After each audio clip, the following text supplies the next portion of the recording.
Yo, what's up? Welcome back to another episode of The Sauce, coming off a hot NFL Sunday. Top bets went 5-2. Bet of the day was the 49ers. Things were beautiful. Was a great Sunday. But we are moving on. We're now into week 14 of the NFL season. Raiders versus Rams on Thursday Night Football. Let's go. Welcome to The Sauce. The Sauce. Sauce. Hey, get the sauce. All right, Raiders are on the road in Los Angeles here. The line opens up Rams +4, but after the Raiders go ahead and win another football game last Sunday, the line reopens at Rams +6. Early action is all over the Raiders. 68% of the tickets, 93% of the money on Las Vegas as of Tuesday morning. Really no changes in the action here. Public is still heavy on the Raiders. In fact, even more Raiders action has come in. As of 3 p.m., the line was still 6, but I'm recording this around 9 p.m. Wednesday night, and most books have this at 6.5 now. So let's cap this game. If you subscribe to this channel, you already know the first step. We're running the numbers through the spreadsheet. According to the model, the line for this game should be Rams minus 3.79. That's a huge lean on LA here. So let's break down this matchup. And the hardest part about capping this game are the last 3 weeks for the Las Vegas Raiders. Because if you look at this team, entering week 11, that's the first 10 weeks of the season, this was the 29th best rated team in the NFL, the 19th rated offense, and the 32nd rated, dead last rated defense. That's what the Raiders were from weeks 1 through 10. But since then, weeks 11 through 13, if you isolate just the last 3 games, the Raiders are actually the 8th highest rated team in the NFL. 3rd on offense, 21st on defense. This team leads the NFL in that time, the last 3 weeks, averaging 5.9 yards per carry as a team. That's a half yard more than any other team in the NFL. They also have the 7th most efficient rated passing attack in the last 3 weeks. This offense has been unreal, playing on another level. And what about the Raiders defense? We got a complete turnaround there as well, specifically in the pass rush. In weeks 8 through 10, that 3-week span, the Raiders had a combined 1 sack as a team.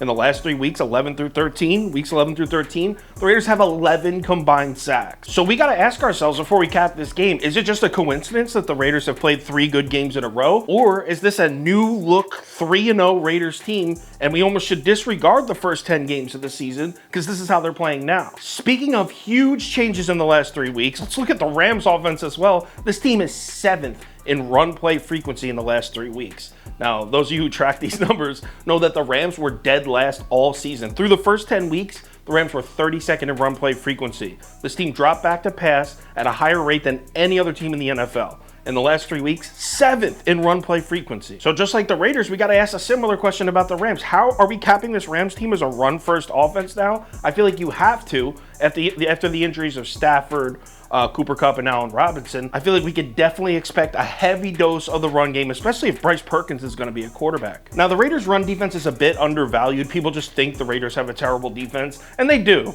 But it's mostly the pass that they struggle with. Against the run, they've been pretty average all season. But I actually could see the Rams having a little bit of success running the ball in this game. Again, not taking a shot at the Raiders' run defense. I just think the creativity we've seen from Sean McVay over the last 3 weeks, it's going to be tough to stop. I just think that the creativity we've seen from Sean McVay over the past 3 weeks since Stafford went down is definitely good enough to put up 16, 19 points in this game. Also, I love the idea of the Rams running the ball in 65, 70% of their offensive snaps, because what that does is it limits what this red-hot Raiders pass rush is able to do against you. I mean, if they're going to come out and run the ball 40 times, then Max Crosby and Chandler Jones are just going to be playing run defense the whole game. And check out some of these numbers since Matt Stafford went down. McVay's really opened the playbook up. Last week, for example, the Rams ran all over the Seahawks defense, right? But Cam Akers had just 17 carries for 60 yards, just 3.5 yards per carry.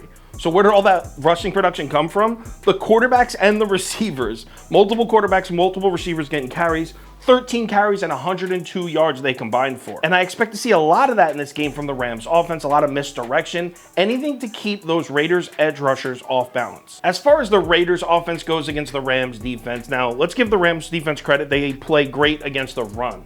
However, I don't see any way this Rams defense is making stops against Davante Adams and the Raiders passing attack. Like I said earlier, the Raiders passing game is clicking second in the NFL over the past 3 weeks in passing DVOA. Derek Carr and Davante Adams are linked up. But here's the thing, and this is the deciding factor for me as far as my bet goes.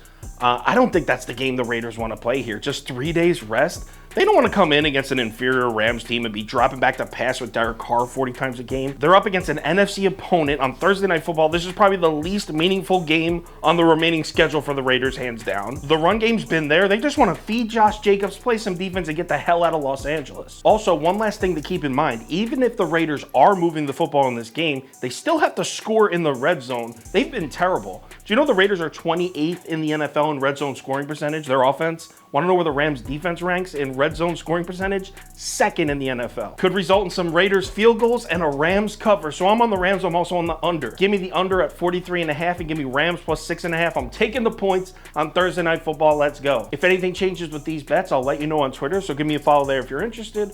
Also, if you want the final tickets that we do for every sport, bet of the day, top bets, parlays of the day, that kind of stuff, head over to KyleKirms.com or download the Sauce Network app. Thursday Night Football, NFL Week 14 is here already. Coming off a hot weekend, let's keep it rolling.